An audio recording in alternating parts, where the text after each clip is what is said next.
اس میں کوئی شک نہیں ہے کہ جناب محمد رسول اللہ صلی اللہ علیہ وسلم کی آمد اور آپ کی بعثت اللہ تعالیٰ کی طرف سے ایک بہت بڑا انعام ہے. جیسے کہ اللہ تعالیٰ نے فرمایا لقد من اللہ علی المؤمنین اذ بعث فیہم رسولا من انفسہم یتلو علیہم آیاتہ ویزکیہم ویعلمہم الکتاب والحکمہ وإن كانوا من قبل لفی ضلال مبین.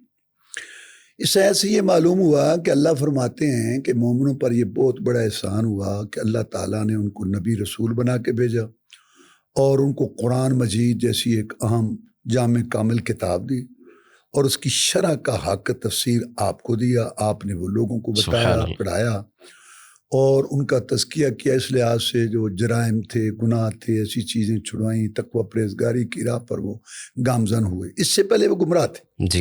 اس کا مطلب ہے کہ جب قرآن حدیث دنیا میں نہیں تھا تو لوگ گمراہ تھے. جی. جب قرآن حدیث آ گیا تو ہدایت آ گئی. اب جہاں جہاں قرآن حدیث ہوگا لوگ توجہ کریں گے تو وہ ہدایت پر ہوں گے. جہاں جہاں قرآن حدیث نہیں ہوگا، اپنی منمانی مرضی سوچ فکر ہوگی تو وہاں گمراہی ہوگی.